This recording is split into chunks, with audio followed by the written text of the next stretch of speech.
'cause I don't give a fuck what you say. Yeah, I'ma do shit my way. So you can go.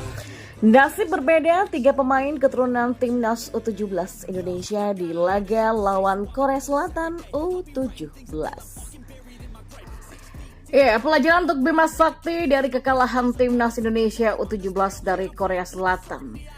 Bertahan solid saja tidak cukup untuk menang Garuda.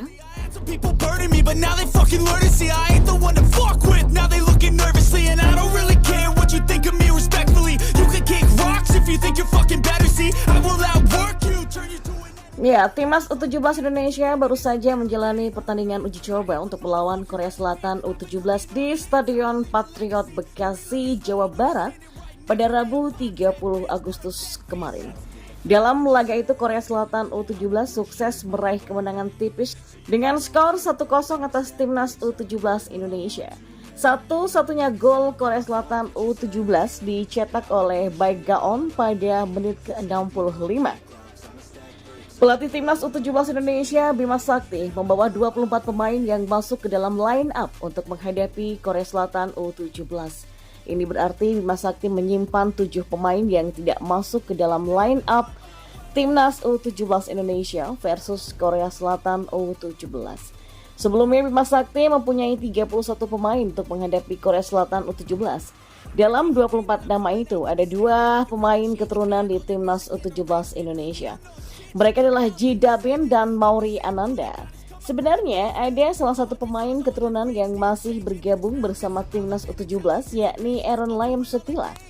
Ketiga pemain itu punya nasib yang berbeda di pertandingan timnas U17 versus Korea Selatan. Yang pertama adalah Aaron Layem Sutila. Ia tidak masuk ke dalam line up timnas U17 versus Korea Selatan U17. Sejauh ini belum diketahui absennya Aaron Layem Sutila. Ada kabar pemain berposisi sayap itu mengalami cedera saat pemanasan sehingga tak bisa bermain melawan Korea Selatan U17. Aaron merupakan pemain berdarah Indonesia Turki. Ia lahir di Melbourne, Australia pada 3 Juni 2007 dan bermain untuk klub kasta kedua Liga Australia, Bulin Lion FC. Yang kedua adalah Mauri Ananda. Mauri Ananda menjadi satu dari 5 pemain yang lolos seleksi 12 kota di timnas U17 Indonesia. Pemain berposisi winger ini ternyata merupakan pemain keturunan. Ayah Mauri Ananda merupakan orang Perancis dan ibunya adalah orang asal Indonesia. Mauri kini membela Bali United U18. Nah, dalam pertandingan timnas U17 Indonesia melawan Korea Selatan U17, ia masuk sebagai pemain cadangan. Sayangnya di babak kedua, Mauri Ananda tidak mendapatkan menit bermain oleh Bima Sakti. Bima Sakti memilih memainkan Ergun Dirmansyah, Ahmad Zidan Ar-Rashid, Krisna Sulistia Budianto, Reno Salampesi, Arkan Kakak Putra, dan Rionaldi Mehran di babak kedua.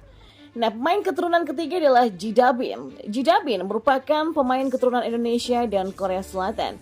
Ia bermain selama 72 menit saat timnas U17 Indonesia melawan Korea Selatan U17.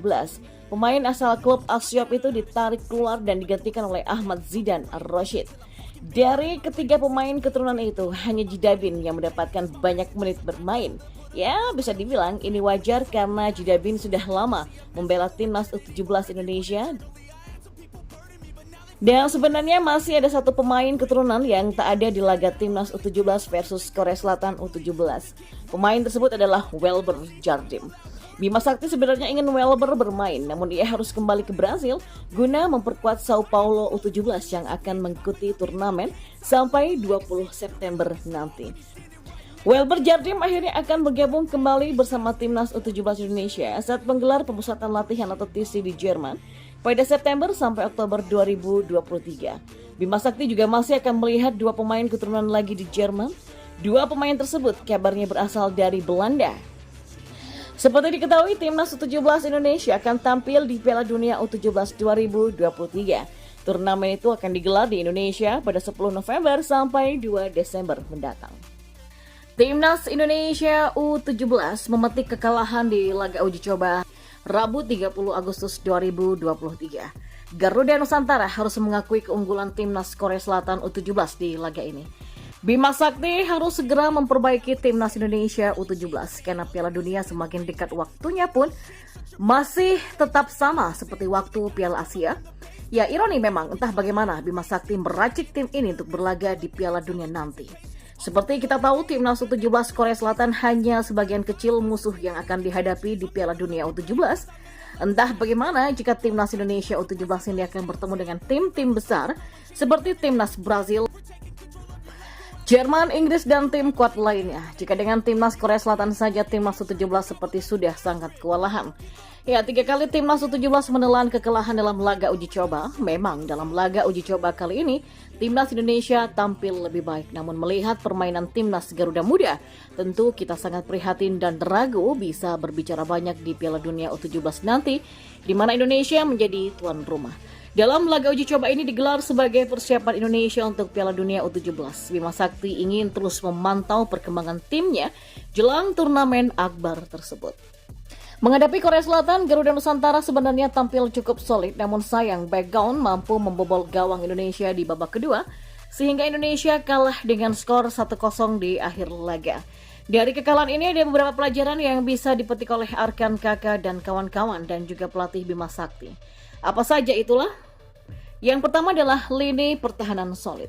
Ya, perjalanan pertama dari pertandingan ini adalah kita harus memberikan apresiasi kepada lini pertahanan timnas Indonesia U17 karena sepanjang laga pertahanan Indonesia cukup solid. Dipimpin sang Kapten Iqbal Gwijangge, pertahanan Indonesia tergolong cukup rapat. Bahkan di babak pertama, Korea Selatan benar-benar kesulitan untuk menembus pertahanan Indonesia. Memang di babak kedua, konsentrasi para lini pertahanan Indonesia menurun dan mengakibatkan gawang Indonesia kebobolan dan Indonesia mendapatkan hukuman penalti. Tapi secara garis besar, pertahanan Indonesia layak dapat apresiasi. Yang kedua, buang-buang peluang lagi.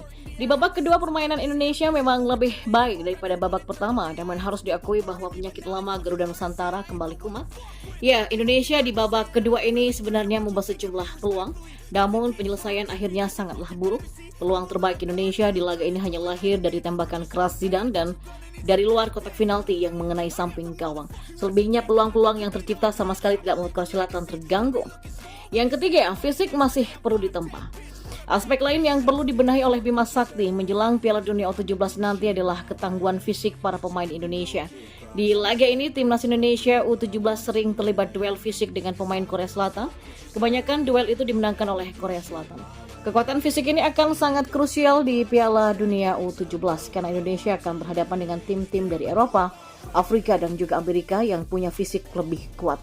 Jadi, kita ketahanan fisik ini tidak dikebut, maka sulit bagi Indonesia untuk bersaing di Piala Dunia U17 nanti. Lalu yang terakhir adalah chemistry yang masih kurang. Jika melihat penampilan skuad Garuda Asia di laga ini, satu hal yang bisa kita lihat adalah chemistry antar pemain masih kurang.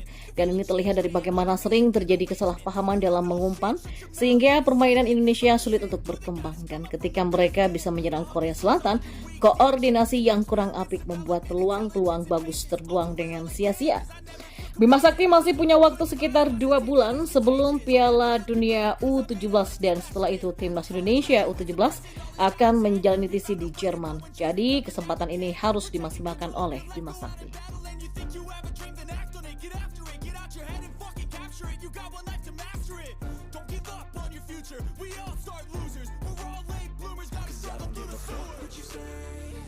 I'ma do shit my way.